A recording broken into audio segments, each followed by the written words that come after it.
Next point है डशमुलारिस्ट। डशमुलारिस्ट एक देसी दवा आती है जो किसी भी केमिस्ट में मिल सकती है आपको, और इसका कोई भी साइड इफेक्ट नहीं होता। अभी तक मैंने कभी नहीं सुना किसी को डशमुलारिस्ट का कोई हाँ हुआ हो। ये डाबर की भी आती है और बैद्यनाथ की भी आती है। जो भी आपके एरिया में अवेलेबल हो आप उससे ले लीजिए। नॉर्मल डिलीवरी के बाद आप इसे इमीडिएटली ले सकते हैं। और आप जैसे मैंने तो फर्स्ट बॉटल 10 डेज में फिनिश कर दी थी। इट मीन्स मैंने 1 मंथ में 3 बॉटल्स फिनिश की थी। और लाइकवाइज मैंने इसको टोटल 5-6 बॉटल्स डिलीवरी के बाद इसे फिनिश कर दी थी, जिससे मुझे बॉडी में बहुत ही बेनिफिट मिला। जो भी मुझे पेन होता था, वीकनेस होती थी, पेट में दर्द होता था, सब इससे चला गया था। इससे बहुत बेनिफिट रहता है। उस टाइम पे हमारी बॉडी बहुत डेलिकेट होती है, तो हमें उसका ध्यान रखना बहुत जरूरी है। तो डशमुलारिस एक ऐसी चीज है जिसे हम बाद में भी ले सकते हैं। लेडीज के लिए बहुत ही फायदेमंद है। अब जैसे मैंने क्या किया था, 3 मंथ्स तक ली थी इसको कॉन्टिन्यूस। उसके बाद मैंने इसे छोड़ दिया था, बट मुझे फिर से थोड़ी सी वीकनेस फील होने लग गई थी, तो मैंने इसे फिर से स्टार्ट किया। बिकॉज हम बेबी के सारे दिन पीछे लगे रहते हैं, हम उनका पूरे दिन ध्यान रखते हैं, तो हमारी बॉडी में फटीग होने लग जाती है। तो आप इसे फिर से कंटिन्यू कर सकते हैं। तो मैंने 3-4 बॉटल और इसे पिया था, तो मुझे बहुत ही बेनिफिट मिला था। तो मैं ये सबको रिकमेंड करती हूँ कि आपको डशमुलारिस जरूर लेनी चाहिए। सिजेरियन हो तो आप थोड़े दिन बाद स्टार्ट कर सकते हो। वैसे इसका कोई साइड इफेक्ट नहीं है। अगर आपके घर वाले आपको मना करते हैं तो आप उसके अकॉर्डिंगली कॉल ले सकते हैं। अदरवाइज मेरे जितने भी फ्रेंड्स हैं मैंने सबको सजेस्ट किया और सब इसको ले रहे हैं और उनको भी इसका बेनिफिट मिल रहा है। नेक्स्ट पॉइंट है हमें किस टाइप के क्लोथ्स पहनने चाहिए। क्लोथ्स भी एक इम्पॉर्टेंट टॉपिक होता है। इस टाइम पे हमें बहुत लूज क्लोथ्स पहनने चाहिए, क्योंकि हमारी बॉडी में बहुत ज्यादा फटीक होती है, हमें फीड कराना होता है। तो लूज क्लोथ से हमें काफी फायदा मिलता है। और अगर विंटर्स है तो हमें मतलब पूरा कवर करके ही रखना चाहिए। हमें ठंड नहीं लगनी चाहिए, कहीं से भी हमारी बॉडी में सर्दी नहीं आनी चाहिए। तो आप अगर समर्स में, जैसे मेरी समर्स में हुई थी, तो मैं नाइट सूट मुझे ज्यादा कंफर्टेबल लगे। बटन्स वाले जो नाइट सूट होते हैं उनसे काफी फायदा रहता है, उसको आप इजीली फीड करा सकते हैं। और मैटरनिटी स्पेशल क्लोथ्स भी आते हैं, मैटरनिटी गाउन्स आते हैं, वो भी अच्छे रहते हैं। तो गाउन्स भी यूज कर सकते हैं। मुझे जिप वाले गाउन्स जो होते हैं वो मुझे कंफर्टेबल नहीं लगे, बट अगर आपको कंफर्टेबल लगता है तो आप वो भी यूज कर सकते हो। ये मैं अपना एक्सपीरियंस बता रही हूँ कि मुझे ज्यादा नाइट सूट ज्यादा कंफर्टेबल लगे as compare to gowns. So maternity gowns जो आते हैं उनमें ऑप्शंस होता है फीड कराने का भी, वो इजिली पिलाया जाता है उससे, बट स्टिल मुझे ये नाइट सूट ज्यादा कंफर्टेबल लगते हैं। तो आप भी अकॉर्डिंगली चूज कर लीजिए। नेक्स्ट पॉइंट है मसाज। इस टाइम पे हमें मसाज करानी चाहिए। हमारी बॉडी बहुत डेलिकेट हो जाती है, तो हमें ध्यान रखना है कि हम अपनी बॉडी का अच्छे से ध्यान रखें, मसाज कराएं। सर में बहुत दर्द रहता है इस टाइम पे, तो ऑयलिंग कराइए, डेली ऑयलिंग करवाइए। अगर आपके घर में कोई मसाज करने वाला है तो बहुत अच्छी बात है, अगर नहीं है तो आप उन्हें हायर भी कर सकते हैं।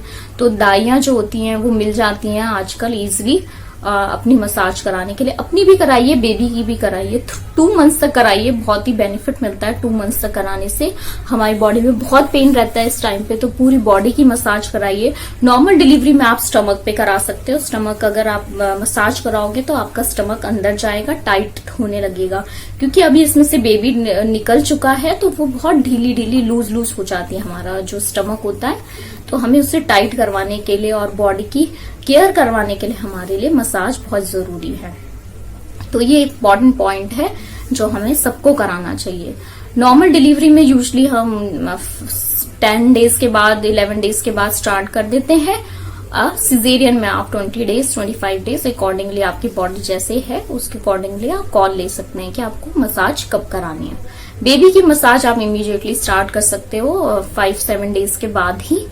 तो बेबी की भी आप 2 मंथ्स तक मसाज कराइए, और उसके बाद आप खुद सीख सकते हो, आप खुद भी कर सकते हो। 1 ईयर तक, 2 ईयर्स तक हमें बेबी की भी मसाज करनी चाहिए।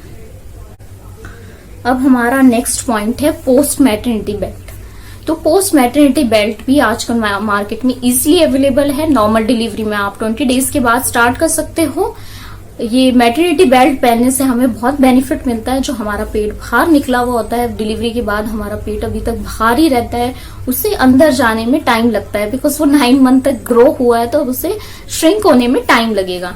तो हमें क्या करना है कि वो बेल्ट हमें 20 डेज के बाद हम पहनना स्टार्ट कर सकते हैं नॉर्मल डिलीवरी में, बट अब सिजेरियन में आप 2 मंथ्स के बाद पहनिए तो ज्यादा अच्छा रहता है। वो भी आप अपने अकॉर्डिंगली दे सकते हो। अगर आपको लगता है कि जो स्टिचेस थे वो सब हील हो चुके हैं तो आप उसके अकॉर्डिंगली कॉल ले सकते हैं। So that is your call, और ये बहुत ही मैंडेटरी है, इससे बहुत बेनिफिट मिलता है। अगर आपके पास बेल्ट अवेलेबल नहीं है तो आप कॉटन का जो दुपट्टा होता है उसे भी बांध सकते हैं, उससे आप अपने आप को कवर कर सकते हैं। तो मुझे लगता है बेल्ट अब बहुत ज्यादा इजी होती है पहनने के लिए, उसको पहनो और निकाल दो जब आपको वॉशरूम जाना, तो इजी टू कैरी है मतलब। और दुपट्टा भी अगर आपके पास कुछ अवेलेबल नहीं है तो आप उसको दुपट्टे से भी कवर कर सकते हो। पहले के जमाने में बेल्ट नहीं होती थी तो लोग दुपट्टे से कवर करते थे। नेक्स्ट पॉइंट है supplements. So supplements are also important, equally important. जैसे हम डिलीवरी से पहले लेते थे अपने बेबी के लिए, हमारी बॉडी का कैल्शियम, विटामिन डी सब कुछ कम हो जाता है इस टाइम पे, आयरन भी कम हो जाता है। हमने बेबी को डिलीवर किया है तो हमारी एक्स्ट्रा केयर बहुत जरूरी है। नेक्स्ट 3 मंथ्स के लिए आप आयरन कैल्शियम सप्लीमेंट कंटिन्यू रखिए। ये डॉक्टर्स भी सजेस्ट करते हैं, बट हम बहुत बिजी रहते हैं अपने स्केड्यूल में तो हम अपना ध्यान नहीं दे पाते हैं। तो प्लीज जब भी आपको याद रहे तो उस दिन तो आप प्लीज ले लीजिए ये सब सप्लीमेंट्स, इससे हमें बहुत बेनिफिट मिलता है। बिकॉज हमारा आयरन कैल्शियम सब कुछ कम हो चुका है, तो सप्लीमेंट्स कंटिन्यू करेंगे तो आपको बहुत बेनिफिट मिलता है। नेक्स्ट पॉइंट्स है पीरियड्स।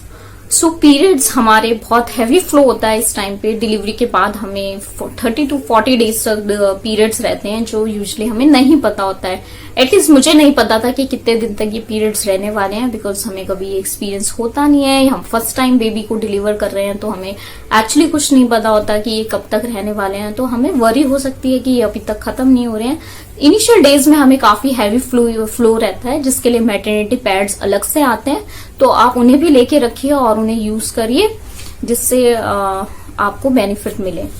आप उसको जो पीरियड्स अगर 40 डेज तक चल रहे हैं तो वो टेंशन की बात नहीं है, नॉर्मल है।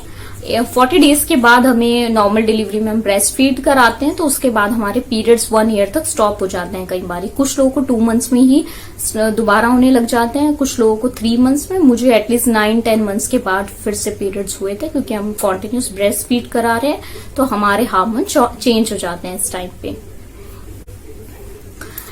नेक्स्ट पॉइंट है कीप योरसेल्फ हाइड्रेटेड। कुछ जगह पर ये मिथ्स है कि हमें ज्यादा पानी नहीं पीना चाहिए, ज्यादा पानी पिएंगे तो हमारा स्टमक बाहर निकल आएगा और अंदर नहीं जाएगा। तो हमें इस बात का ध्यान रखना है कि पानी भी पीना इम्पोर्टेंट है। जितना हम पानी पिएंगे अपने आप को, हम उतना ज्यादा मिल्क भी प्रोड्यूस कर पाएंगे, तो that is one of the major factor. तो पानी पीजिए। ये हम एनीवेज हम लिक्विड वाटर पी रहे हैं, जिसमें जीरा है, अजवाइन है, सौंफ है, जो हमारे स्टमक को बहुत हेल्प करने वाले हैं। तो हम ये पानी पीना कंटिन्यू कर सकते हैं। तो इसमें कोई वो नहीं है कि पूरे दिन में 1 ही गिलास पीना है, ऐसा कुछ नहीं है। जितना आपको पानी की प्यास लगे उतना पी लीजिए। Last but not the least, कुछ लोगों को डिलीवरी के बाद कॉन्स्टिपेशन प्रॉब्लम हो जाती है। कुछ लोगों को पूप करने में बहुत प्रॉब्लम होती है, वो फ्रेश नहीं हो पाते हैं, जिसके वजह से बहुत अनइजीनेस और डिफिकल्टी हो जाती है। तो इसके लिए हमें क्या करना है, हम गरम गरम चीजें खा रहे हैं तो हमें बहुत ज्यादा एलर्जी और बहुत सारी चीजें भी हो जाती हैं, तो हमारी बॉडी को हीट होने में टाइम लगता है, नॉर्मल स्केड्यूल में आने में टाइम लगता है। तो अगर आप फ्रेश नहीं हो पा रहे हैं, आपको कॉन्स्टिपेशन हो रहे हैं, तो आप चीकू, पपाया ये कॉन्टिन्यूसली खाइए। ये गर्म फ्रूट्स होते हैं जिससे हमें फायदा मिलता है। आप मुनक्का भी खा सकते हो, बट कई बार ये सब करने के बाद भी हमें आराम नहीं मिल पाता है। तो आप क्या कर सकते हैं, गरम गरम दूध में या गरम गरम पानी में घी डालिए 3-4 चम्मच और उसे पी जाइए, उससे आपको बहुत बेनिफिट मिलता है। ये वाला नुस्खा जो है ये मेरी मदर इन लॉ ने बताया था, और मेरी जो जितनी भी फ्रेंड्स है मैंने उन्हें बताया है जिनको ये प्रॉब्लम हुई है, सबको इससे बहुत बेनिफिट मिला है। आई होप आपको मेरा ये वीडियो अच्छा लगा हो, मेरा एक्सपीरियंस अच्छा लगा हो। अगर आपको अच्छा लगा हो तो please like and subscribe my channel. आप मुझे इंस्टाग्राम पे भी फॉलो कर सकते हैं। अगर आपको मेरे इस टाइप के और वीडियोस चाहिए, कुछ और वीडियोस चाहिए, तो I would be happy to share my experience. आप कमेंट सेक्शन में मुझे बताइए। Please share with your friends. Thank you so much. Thanks for watching. I will share my next video next week. See you. Bye bye. Take care.